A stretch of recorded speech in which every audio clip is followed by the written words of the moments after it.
Hello ಸ್ನೇಹಿತರೆ, Kannada mister info ಚಾನಲ್ಗೆ ನಿಮಗೆಲ್ಲರಿಗೂ ಸ್ವಾಗತ. ಇವತ್ತು ನಾನು ಒಂದು ಹಾರರ್ ಸ್ಟೋರಿನ ನಿಮಗೋಸ್ಕರ ಎಕ್ಸ್ಪ್ಲೇನ್ ಮಾಡ್ತೀನಿ. ಈ ಹಿಂದೆ ಸತ್ಯಮಂಗಲ ಕಾಡಲ್ಲಿ ಆದಂಥ ಒಂದು ನೈಜ ಘಟನೆ ಬಗ್ಗೆ ನಿಮ್ಮೊಟ್ಟಿಗೆ ಶೇರ್ ಮಾಡಿದ್ದೆ. ಅದನ್ನ ಇನ್ನೂ ಯಾರೆಲ್ಲ ನೋಡಿಲ್ಲೋ ಈಗಲೂ ಹೋಗಿ ನೋಡಿ.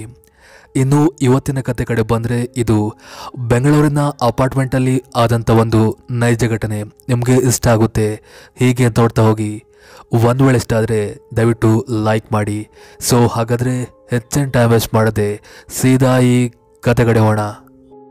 ಇವತ್ತು ನಾನು ₹8,888ವರೆಗೆ ವಿನ್ ಆಗುವಂಥ ಒಂದು ಆ್ಯಪ್ ಬಗ್ಗೆ ಹೇಳ್ತೇನೆ. ಅದರ ಹೆಸರು ಬೆಟ್ವಿಸ್ ಅಂತ. ಸ್ಟಾರ್ಟಿಂಗಲ್ಲಿ ಸೈನ್ ಅಪ್ ಬೋನಸ್ ಆಗಿ ನಿಮಗೆ ₹500 ಸಿಗುತ್ತೆ. ಅದರಲ್ಲೂ ನನ್ನ ಪ್ರೊಮೋ ಕೋಡ್ ಮಿಸ್ಟರ್23 ಯೂಸ್ ಮಾಡಿದರೆ 5 ಫ್ರೀ ಸ್ಪಿನ್ ಬೋನಸ್ ಸಿಗುತ್ತೆ. ಇದರಲ್ಲಿ ನೀವು ಮ್ಯಾಚ್ ಟ್ರೇಡಿಂಗ್, ಕೆಸಿನೋ ಗೇಮ್ಸ್ ಹಾಗೆ ಮ್ಯಾಚ್ ನೋಡಿ ಹಣ ಗೆಲ್ಬೋದು. ನಿಮ್ಮ ಫ್ರೆಂಡ್ಗೆ ರೆಫರ್ ಮಾಡಿದರೆ ಇಬ್ಬರು ಕೂಡ ₹300 ಸಿಗುತ್ತೆ. ಹಾಗೆ ವಿನಾದ ಹಣವನ್ನು 24 ಗಂಟೆಯಲ್ಲಿ ಯಾವಾಗ ಬೇಕಾದರೂ ವಿಡ್ರಾ ಮಾಡ್ಬೋದು. ಫ್ರೀ ₹500 ಬೋನಸ್ ತಗೊಳ್ಳಿ. ಮಿನಿಮಮ್ ಡೆಪಾಸಿಟ್ ₹100 ಹಾಕಿ ಮಿನಿಮಮ್ ವಿಡ್ರಾವಲ್ ₹1,000.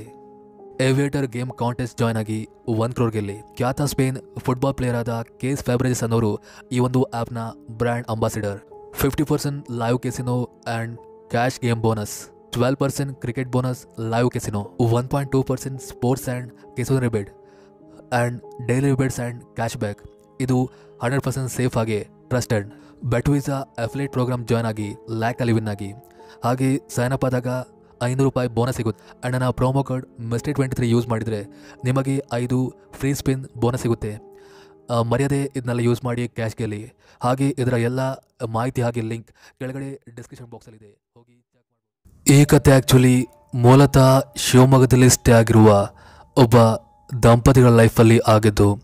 ಆ ದಂಪತಿಗಳ ಹೆಸರು ಹರೀಶ್ ಹಾಗೆ ದಿವ್ಯಾ ಅಂತ.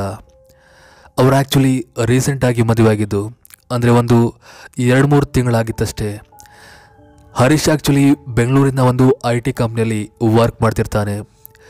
ಅವನು ಮದುವೆಗೆ ಮುಂಚೆ ಒಂದು PGಲಿ ವಾಸವಿದ್ದ. ಮದುವೆ ಆದಮೇಲೆ ಅವನು ಬೇರೆ ಮನೆ ಮಾಡಲೇಬೇಕಾಗಿತ್ತು. ಸೊ ಮನೆ ಮಾಡಲಿಕ್ಕೆ ಅಷ್ಟೇನು ಹಣ ಇಲ್ಲದಿರೋ ಕಾರಣ ಅವನೊಂದು ಅಪಾರ್ಟ್ಮೆಂಟ್ನ ತಗೊಳ್ಳೋಕೆ ನಿರ್ಧಾರ ಮಾಡ್ತಾನೆ. ಮದುವೆ ಆದ ಒಂದು 15 ದಿನದಲ್ಲೇ ಅವನು ವರ್ಕ್ ಮಾಡೋಕ್ಕಂತ ಹೆಂಡತಿ ಒಬ್ಬಳನ್ನೇ ತನ್ನ ಅಪ್ಪ ಅಮ್ಮನೊಟ್ಟಿಗೆ ಬಿಟ್ಟು ಸೀದಾ ಬೆಂಗಳೂರಿಗೆ ಹೋಗ್ತಾನೆ. ಹೀಗೆ ಒಂದು 2 ದಿವಸ ಅಲ್ಲಿ ಮನೆ ಹುಡುಕ್ತಾನೆ, ಯಾವುದಾದ್ರೂ ಅಪಾರ್ಟ್ಮೆಂಟ್ ಸಿಗುತ್ತಾ ಅಂತ. ಬಟ್ ಎಲ್ಲೂ ಕೂಡ ಅವನಿಗೆ ಅಪಾರ್ಟ್ಮೆಂಟ್ ಸಿಗೋದಿಲ್ಲ. ಹೇಗಿರುವಾಗ ಒಂದಿನ ಅವನಿಗೆ ನ್ಯೂಸ್ ಪೇಪರು ಅಥವಾ ಯಾವುದರ ಮೂಲಕ ಬೆಂಗಳೂರಲ್ಲಿರೋ ಒಂದು ಪ್ಲೇಸಲ್ಲಿರೋ ಒಂದು ಅಪಾರ್ಟ್ಮೆಂಟ್ ಬಗ್ಗೆ ಗೊತ್ತಾಗುತ್ತೆ. ಹಾಗೆ ಅಪಾರ್ಟ್ಮೆಂಟ್ನ 3ನೇ ಫ್ಲೋರಲ್ಲಿ ಕಾಲಿರುವ ಮನೆ ಬಗ್ಗೆ ಗೊತ್ತಾಗುತ್ತೆ. ಸೊ ಅವನು ಅದೇ ಕೂಡಲೇ ಬ್ರೋಕರ್ನ ಹಿಡಿದು ಆ ಮನೆ ನೋಡಕ್ಕೆ ಹೋಗ್ತಾನೆ. ಹಾಗೆ ಅವನೊಟ್ಟಿಗೆ ಆ ಬ್ರೋಕರ್ ಕೂಡ ಬಂದಿದ್ರು.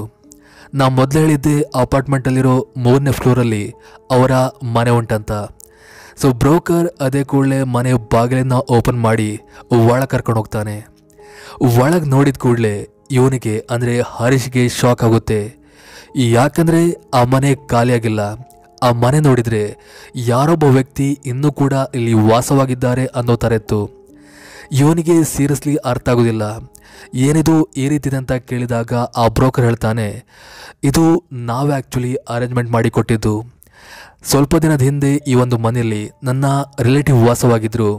ಸೊ ಇವಾಗಷ್ಟೇ ಖಾಲಿ ಮಾಡಿದ್ದಾರೆ, ಅದಕ್ಕೋಸ್ಕರ ಈ ಸಾಮಗ್ರಿ ಎಲ್ಲ ಹಾಗೆ ಉಂಟಂತ. ಅದಕ್ಕೆ ಹರೀಶ್ ಹೇಳ್ತಾನೆ, ಇದು ಯಾವುದೂ ಕೂಡ ನಮಗೆ ಬೇಡ, ಈ ಕೂಡಲೇ ಖಾಲಿ ಮಾಡಿ ಅಂತ. ಅದಕ್ಕೆ ಬ್ರೋಕರ್ ಕೂಡ ಸರಿ 1-2 ದಿನ ಟೈಮ್ ಕೊಡಿ, ಖಾಲಿ ಮಾಡಿ ಆದ ನಂತರ ನೀವು ಇಲ್ಲಿಗೆ ಬರ್ಬೋದಂತ ಅವನು ಅಲ್ಲಿಂದ ಹೊರಟೋಗ್ತಾನೆ. ಹಾಗೆ ಅದರ ನೆಕ್ಸ್ಟ್ ಡೇ ಬಸ್ ಹಿಡಿದು ತನ್ನ ಊರಿಗೆ ತಲುಪಿ ತನ್ನ ಹೆಂಡತಿನ ಕೂಡ ಬೆಂಗಳೂರಿಗೆ ಕರ್ಕೊಂಡು ಬರ್ತಾನೆ. ಬೆಂಗಳೂರಿಗೆ ಕರ್ಕೊಂಡು ಬಂದಾದ ನಂತರ ಅವನು ಅವಳನ್ನ ಫಸ್ಟ್ ಕರ್ಕೊಂಡು ಹೋಗಿದ್ದೆ ಆ ಅಪಾರ್ಟ್ಮೆಂಟ್ನ ತೋರಿಸೋಕೆ. ಆವಾಗ ಆ್ಯಕ್ಚುಲಿ ಅಪಾರ್ಟ್ಮೆಂಟ್ ಕ್ಲೀನ್ ಆಗಿತ್ತು. ಅಂದರೆ ಬ್ರೋಕರ್ ಅಲ್ಲಿದ್ದ ಎಲ್ಲ ಸಾಮಾನು ಅಂದರೆ ಬೆಡ್ ಆಗಲಿ, ಮಂಚ, ಟೇಬಲ್ ಎಲ್ಲವನ್ನ ಕೂಡ ಕ್ಲೀನ್ ಮಾಡಿ ಇವರಿಗೆ ಯಾವ ರೀತಿ ಬೇಕೋ ಅದೇ ರೀತಿ ಅರೇಂಜ್ ಮಾಡಿಟ್ಟಿದ್ರು. ದಿವ್ಯಾಗೆ ಆ ಮನೆ ನೋಡಿ ತುಂಬ ಖುಷಿಯಾಗುತ್ತೆ. ಅವಳು ಅದೇ ಕೂಡಲೇ ಈ ಮನೆ ಓಕೆ ಅಂತ ಹರೀಶ್ಗೆ ಗ್ರೀನ್ ಸಿಗ್ನಲ್ ಕೊಡ್ತಾಳೆ.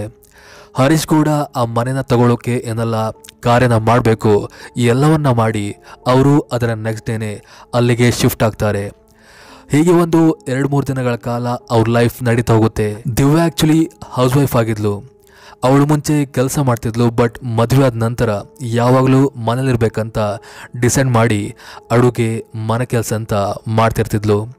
ಹರೀಶ್ ಕೆಲಸ ಏನಿದ್ರು ಹೊರಗಡೆ ಇರ್ತಿತ್ತು. ಅಂದರೆ ಬೆಳಗ್ಗೆ ಹೋದವನು ಅವನು ವಾಪಸ್ ಬರುವುದೇ ರಾತ್ರಿ ಹೊತ್ತಿಗೆ. ಸೊ ಈ ಮಧ್ಯೆ ದಿವ್ಯ ಲೈಫಲ್ಲಿ ಆದಂಥ ಒಂದು ಸಣ್ಣ ದೆವ್ವದ ಘಟನೆ ಇದು. ಹೀಗಿರುವಾಗ ಒಂದಿನ ದಿವ್ಯ ಅಡುಗೆ ಮನೆಯಲ್ಲಿ ನಿಂತ್ಕೊಂಡು ಅಡುಗೆ ಮಾಡ್ತಿರ್ತಾಳೆ. ಅವಾಗ ಏನಾಗುತ್ತೋ ಗೊತ್ತಿಲ್ಲ, ಹಾಲಲ್ಲಿದ್ದ ಟಿ ವಿ ಸಡನ್ ಆಗಿ ಆನ್ ಆಗುತ್ತೆ. ಇವಳಿಗೆ ಟಿ ವಿ ಆಫ್ ಮಾಡಿದ ನೆನಪು ಯಾರಿರ್ಬೋದಂತ ಸೀದಾ ಹೋಗಿ ನೋಡ್ತಾಳೆ. ನೋಡಿದರೆ ಅಲ್ಲಿ ಯಾರು ಕೂಡ ಎದುರುದಿಲ್ಲ. ಟಿ ವಿ ತನ್ನಾಗೆ ಆನ್ ಆಗಿ ಬಿಟ್ಟಿತ್ತು. ಇವಳಿಗೆ ಸೀರಿಯಸ್ಲಿ ಭಯ ಆಗುತ್ತೆ. ನನಗೆ ಕರೆಕ್ಟ್ ನೆನಪಿದೆ ಆಫ್ ಮಾಡಿದ್ದು, ಬಟ್ ಹೇಗೆ ಆನ್ ಆಯ್ತಂತ ಅವಳು ಅದ್ರ ಬಗ್ಗೆ ಥಿಂಕ್ ಮಾಡ್ತಾ ಟಿ ವಿನ ಆಫ್ ಮಾಡಿ ಮತ್ತೆ ಕಿಚನ್ಗೆ ಹೋಗಿ ಅಡುಗೆ ಮಾಡೋಕ್ಕೆ ಮುಂದಾಗ್ತಾಳೆ. ಎನಿವೆ ಅದಾದ ನಂತರ ಅಂದರೆ ಒಂದು 5 ನಿಮಿಷದ ನಂತರ ಮತ್ತೆ ಪುನಃ ಸೌಂಡ್ ಕೇಳುತ್ತೆ. ಅಂದರೆ ಮತ್ತದೇ ಟಿ ವಿ ಆನ್ ಆಗುತ್ತೆ. ಇವಳು ಮತ್ತೆ ಆಫ್ ಮಾಡ್ತಾಳೆ ಆ್ಯಂಡ್ ಅದು ರಿಪೀಟೆಡ್ಲಿ ಒಂದು 5-6 ಸಲ ಆಗುತ್ತೆ. ಇವಳಿಗೆ ನೋಡಿ ನೋಡಿ ಸಾಕಾಗುತ್ತೆ. ಯಾಕೆಗೆ ಆಗ್ತಿದೆ ಅಂತ ಅವಳಿಗೆ ಅರ್ಥನೇ ಆಗಲ್ಲ. ಅದಾದ ನಂತರ ಅದಾಗೋದು ಸ್ಟಾಪ್ ಆಗುತ್ತೆ. ಆ ದಿನ ಮಧ್ಯಾಹ್ನ ಹರೀಶ್ ಮನೆಗೆ ಬಂದಾಗ ದಿವ್ಯಾ ಅವನ ಹತ್ತಿರ ಆ ವಿಷಯನ ಹೇಳ್ತಾಳೆ. ಬಟ್ ಹರೀಶ್ ಮಾತ್ರ ಆ ಮಾತನ್ನು ಸೀರಿಯಸ್ ಆಗಿ ತಗೊಳ್ಳೋದಿಲ್ಲ. ಹೀಗೆ ಅದರ ನೆಕ್ಸ್ಟ್ ಡೇ ಏನಾಗುತ್ತೆ, ಇವನ್ ಅದೇ ರೀತಿ ಕೂಡ ಟಿ ವಿ ಆನ್ ಆಗುವುದಲ್ಲದೆ ಮನೆಯೊಳಗೆ ಯಾರೋ ಮಕ್ಕಳು ತಿರುಗುದಾಗೆ ಅವಳಿಗೆ ಭಾಸವಾಗುತ್ತೆ. ಇವಳು ಅದೇ ಕೂಡಲೇ ಬ್ರೋಕರ್ಗೆ ಕಾಲ್ ಮಾಡಿ ಸರಿಯಾಗಿ ಕದರಿಸ್ತಾಳೆ. ಎಂಥ ಮನೆನ ಬಾಡಿಗೆ ಕೊಟ್ರಿ, ಹೀಗೆ ಆಗ್ತಿದೆ ಅಂತ ಅವನಿಗೆ ಸರಿಯಾಗಿ ಬೈತಾಳೆ. ಅದಕ್ಕೆ ಅವನು ಹೇಳ್ತಾನೆ, ಅಕ್ಕಪಕ್ಕದ ಅಪಾರ್ಟ್ಮೆಂಟ್ ಅವರ ಮಕ್ಕಳು ಇಲ್ಲಿ ಬರ್ಬೋದು, ಅವರು ಬರ್ತಾ ಹೋಗ್ತಿರ್ತಾರೆ, ಮಕ್ಕಳ ಕೆಲಸ ಇರಬೇಕು ಅಂತ ಅವನು ಅವಳಿಗೆ ಸಮಾಧಾನ ಮಾಡ್ತಾನೆ. ಆ್ಯಂಡ್ ಕೋಇನ್ಸಿಡೆಂಟ್ಲಿ ಅದು ಆ್ಯಕ್ಚುಲಿ ನಿಜವಾಗಿತ್ತು. ಆವಾಗ ಒಮ್ಮೆಲೆ ಒಬ್ಬ ಸಣ್ಣ ಹುಡುಗ ದಿವ್ಯ ಮುಂದೆ ಪ್ರತ್ಯಕ್ಷವಾಗ್ತಾನೆ. ಒಂದು 5-6 ವರ್ಷ ಪ್ರಾಯದ ಹುಡುಗ ಆಗಿರ್ಬೋದು. ಆ ಹುಡುಗ ನೋಡಿದ ಕೂಡಲೇ ಇವಳ ಮನಸ್ಸಿಗೆ ಸ್ವಲ್ಪ ನೆಮ್ಮದಿ ಆಗುತ್ತೆ. ನಾನಂದ್ಕೊಂಡಾಗೆ ಇದು ಯಾವುದೇ ಥರದ ತೊಂದರೆ ಅಲ್ಲ, ಪಕ್ಕದ ಫ್ಲ್ಯಾಟ್ನವರ ಮಕ್ಕಳಿರ್ಬೋದು, ಇದು ಅವರದೇ ಮಗು ಇರಬೇಕಂತ ಹೋಗಿ ಆ ಹುಡುಗನ ಮಾತಾಡಿಸೋಕೆ ಟ್ರೈ ಮಾಡ್ತಾಳೆ. ಬಟ್ ಆ ಹುಡುಗ ಮಾತ್ರ ಮಾತಾಡದೆ ಸೀದಾ ಅಲ್ಲಿಂದ ಹೊರಗೆ ಹೋಗ್ತಾನೆ. ಇವಳು ಕೂಡ ಅವನ್ನ ಫಾಲೋ ಮಾಡ್ತಾ ಹೋಗ್ತಾಳೆ. ಆವಾಗ ಆ ಹುಡುಗ ಅಲ್ಲೇ ಪಕ್ಕದ ಒಂದು ಅಪಾರ್ಟ್ಮೆಂಟ್ ಒಳಗೆ ಹೋಗ್ತಾನೆ. ಆಗ ಅವಳಿಗೆ ಗೊತ್ತಾಗುತ್ತೆ, ಮೋಸ್ಟ್ಲಿ ಈ ಹುಡುಗ ಪಕ್ಕದ ಅಪಾರ್ಟ್ಮೆಂಟಲ್ಲಿರುವ ಮಗು ಇರಬೇಕು, ಆವಾಗವಾಗ ಇಲ್ಲಿ ಬರ್ತಿರ್ಬೇಕು. ಅದೇ ಒಂದು ಸಲಿಗೆ ಮೇಲೆ ಇವಾಗ ಕೂಡ ಬರ್ತಿದ್ದಾನೆ, ನಾನು ಅವನೊಟ್ಟಿಗೆ ಆಟ ಆಡ್ತೇನೆ ಅಂತ ಆ ಒಂದು ಮೈಂಡ್ ಸೆಟ್ಟಲ್ಲಿ ಥಿಂಕ್ ಮಾಡಿ ಸುಮ್ಮನಾಗ್ತಾಳೆ. ಇವನ್ ಅದರ ನೆಕ್ಸ್ಟ್ ಡೇ ಕೂಡ ಆ ಹುಡುಗ ಮತ್ತೆ ಬರ್ತಾನೆ. ಇವಳು ಆ ಹುಡುಗಂಗೆ ಎಲ್ಲ ರೀತಿಯ ಸತ್ಕಾರವನ್ನ ಮಾಡ್ತಾಳೆ. ಅಂದರೆ ನೋಡಲಿಕ್ಕೆ ಟಿ ವಿ ಹಾಕೋದು, ಅವನಿಗೆ ತಿನ್ನಲಿಕ್ಕೆ ಹಾಗೆ ಕುಡಿಲಿಕ್ಕೆ ಜ್ಯೂಸ್ ಎಲ್ಲ ಕೊಡೋದು, ಆ ರೀತಿ ಅಲ್ಲ. ಹಾಗೆ ಟೈಮ್ ಬಿಡುವಿದ್ದಾಗ ಅವನೊಟ್ಟಿಗೆ ಆಟ ಆಡೋದು. ಒಂದು ಲೆಕ್ಕದಲ್ಲಿ ಹೇಳಬೇಕಂದ್ರೆ ಆ ಹುಡುಗ ಅವ್ರ ಮನೆಗಿಂತ ಈ ಮನೇಲೆ ಜಾಸ್ತಿ ಆಗಿರ್ತಿದ್ದ. ಹೀಗೆ ಒಂದು 2 ವಾರ ಆಗಿಬಿಡುತ್ತೆ. ಅವಳು ಆ ಹುಡುಗನೊಟ್ಟಿಗೆ ತುಂಬ ಕ್ಲೋಸ್ ಆಗಿಬಿಟ್ಟಿದ್ಲು. ಇವನ್ ಹರೀಶ್ ಹತ್ರ ಕೂಡ ದಿವ್ಯಾ ರಾತ್ರಿ ಬಂದಾಗ ಆ ವಿಷಯನ ಡೈಲಿ ಮಾತಾಡ್ತಿದ್ಲು. ಹೀಗೆ ಹೋಗ್ತಾ ಹೋಗ್ತೇನಾಗುತ್ತೆ, ಆ ಹುಡುಗನ ಕಾಟ ಇವಳಿಗೆ ತಡ್ಕೊಳ್ಲಿಕ್ಕಾಗಲ್ಲ.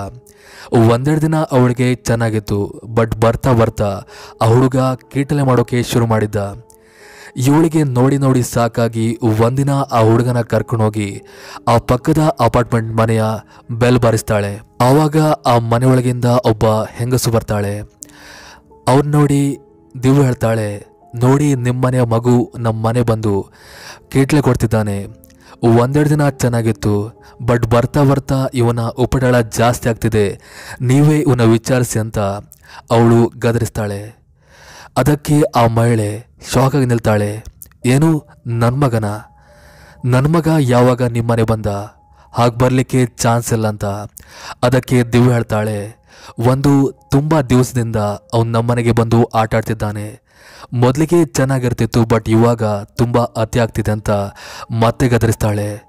ಅದಕ್ಕೆ ಆ ಮಹಿಳೆ ಉತ್ತರವಾಗಿ ಒಂದು ಶಾಕಿಂಗ್ ವಿಷಯ ಹೇಳ್ತಾಳೆ. ಅದೇನಪ್ಪ ಅಂದರೆ ಅವಳ ಮಗ ತೀರಿ ಹೋಗಿ ಬರೋಬ್ಬರಿ 1 ವರ್ಷ ಆಯ್ತಂತ. ಎಸ್, ಅಪಾರ್ಟ್ಮೆಂಟ್ನ ಮೆಟ್ಟಲಿಂದ ಬಿದ್ದು ಆ ಹುಡುಗ ತೀರಿ ಹೋಗಿದ್ದ. ಹಾಗಾದರೆ ನನ್ನ ಪಕ್ಕದಲ್ಲಿರೋರು ಯಾರು ಅಂತ ಕೇಳಿದಾಗ ಅವಳ ಪಕ್ಕದಲ್ಲಿ ಯಾರು ಕೂಡ ಎದ್ದಿರೋದಿಲ್ಲ. ಎಸ್, ಇಷ್ಟು ದಿನ ಅವಳು ಆಟ ಆಡಿದ್ದು, ತಿಂಡಿ ತಿನ್ನಿಸಿದ್ದು ಒಂದು ಆತ್ಮ ಆಗಿತ್ತು. ಆ ಹುಡುಗ ತುಂಬ ವರ್ಷದ ಹಿಂದೆನೇ ಸತ್ತೋಗಿದ್ದ. ಅವಳಿಗೆ ತೋರಿದ್ದು ಅವನ ಆತ್ಮವಾಗಿತ್ತು. ಇದಿಷ್ಟು ವಿಷಯ ಗೊತ್ತಾದ ಮೇಲೆ ದಿವ್ಯಾ ಒಂದ್ಸಲ ಶಾಕಲ್ಲಿ ಸ್ಟನ್ ಆಗಿ ಹೋಗ್ತಾಳೆ. ಹಾಗೆ ಅಲ್ಲಿಗೆ ಆ ಕತೆ ಕೂಡ ಎಂಡ್ ಆಗುತ್ತೆ. ಸೊ ಇದಿಷ್ಟು ಇವತ್ತಿನ ಕತೆ. ಮತ್ತೊಂದು ಕತೆ ಒಟ್ಟಿಗೆ ಮತ್ತೆ ಸಿಗ್ತೀನಿ. ಅಲ್ಲಿವರೆಗೂ ಥ್ಯಾಂಕ್ ಯು ಫಾರ್ ವಾಚಿಂಗ್.